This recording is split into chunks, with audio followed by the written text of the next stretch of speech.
एक हिंदू कभी आतंकवादी नहीं हो सकता। ये बात देश के संसद भवन के अंदर देश के गृह मंत्री अमित शाह जी ने कही। ये बयान खुद में एक सांप्रदायिक बयान है।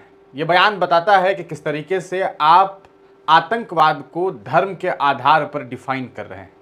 हालांकि सच्चाई ये बिल्कुल भी नहीं है। हर धर्म मजहब के जो लोग हैं उनमें कुछ उन्मादी लोग होते हैं, लेकिन अगर आप इस चीज़ को एक्सेप्ट नहीं करके ये कहेंगे कि फलाने धर्म में आतंकवादी होते हैं, हमारे धर्म में सब साधु होते हैं, तो ये बिल्कुल फजूल की बात होती है। अब आपको एक खबर बताने वाले हैं। इस खबर के बाद आपको ये तय करना है कि जो इस मामले में मुजरिम है, क्या उसने जो काम किया है वो किसी आतंकवादी से कम है। मामला है कर्नाटक से, जहां एक स्कूल में मुस्लिम हेडमास्टर होता है। उन मुस्लिम हेडमास्टर से वहाँ के राम सेना के लोगों को परेशानी होती है। वो चाहते हैं कि इनका किसी तरह ट्रांसफ़र हो जाए। अब ये परेशानी, बेचैनी जिस वजह से भी हो, तो उनके ट्रांसफ़र के लिए ये अपनी तमाम कोशिशें करते हैं, लेकिन इन्हें लगता है कि ऐसे ये होने वाला नहीं है। तो इसलिए ये एक बड़ी प्लानिंग करते हैं कि स्कूल में कहा सकता है वक्त में लगभग 47 बच्चे होते हैं। तो इनका ये ख्याल रहता है कि कुछ ऐसा किया जाए कि ये बच्चे अगर मर जाएं स्कूल में, तो शायद मुमकिन है कि हेडमास्टर साहब का ट्रांसफ़र हो जाए या इनका सस्पेंशन हो जाए। इसके लिए ये प्लानिंग करते हैं और जो पानी की टंकी है उसमें जहर मिला देते हैं।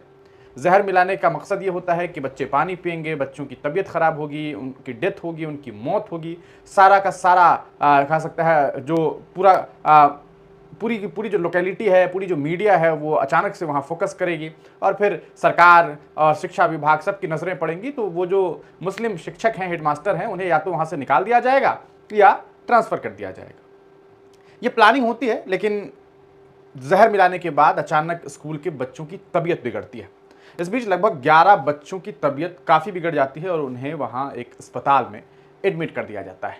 अभी वो तमाम लोग बच्चे अस्पताल में एडमिट हैं और बहुत सारे बच्चे जो हैं उनकी भी तबीयत बिगड़ गई। जब इस पूरे मामले को लेकर के इन्वेस्टिगेशन किया गया, जांच पड़ताल किया गया, तो पता चला कि पानी में जहर है।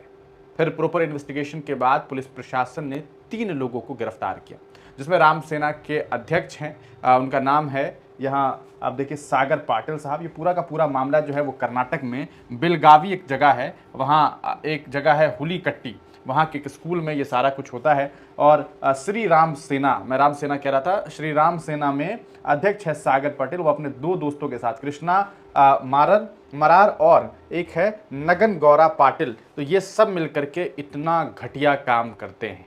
अब ज़रा सोचिए कि ये जो कुछ कर रहे थे ये किसी आतंकवादी से कम था। अगर इस हादसे में बच्चों की मौत हो जाती तो आप ज़रा सोच करके देखिए कि क्या होता। आप ज़रा सोच करके देखिए कि इस मामले में अगर प्रॉपर इन्वेस्टिगेशन नहीं हो पाता तो उन मास्टर साहब का क्या होता, उन प्रिंसिपल साहब का क्या होता। ज़रा सोचने वाली बात है। इस पूरे मामले को लेकर के कर्नाटक के मुख्यमंत्री जो हैं सिद्धारमैया, उन्होंने इस मामले को बेहद दुखद बताया है और दोषियों पर कड़ी कार्रवाई करने की बात कही है। सवाल यह है कि ये सब कुछ जो हुआ, क्या आपने इसे मीडिया में सही तरीके से देखा? क्या इस पर आपने कोई प्राइम टाइम शो देखा? क्या आपको नहीं लगता कि अगर इस मामले में ये 3 आरोपी दूसरे धर्म से होता तो अब तक बवाल मच गया होता? मैं फिर कह रहा हूं कि अमित शाह जी ने जो बयान दिया कि कोई हिंदू आतंकवादी नहीं हो सकता, ये बिल्कुल फजूल, घटिया और बेकार बयान है। इसका कोई मायने नहीं है। मैं फिर कहता हूं कि एक बेहतरीन धार्मिक इंसान कभी आतंकवादी नहीं हो सकता। अगर आप धर्म के आधार पर इसे बांटते हैं तो ये सीधे तौर पर इस देश में आपसी सौहार्द को बिगाड़ने और नफरतों को बढ़ाने की एक कोशिश है। इस पूरे मामले को लेकर के आप क्या सोचते हैं? कर्नाटक में जो कुछ हुआ, इस पर आपका क्या विचार है? अपनी राय कमेंट सेक्शन में ज़रूर लिखिएगा। वीडियो देखने के लिए आपका बहुत बहुत शुक्रिया। चैनल पर नए हैं तो सब्सक्राइब ज़रूर करना।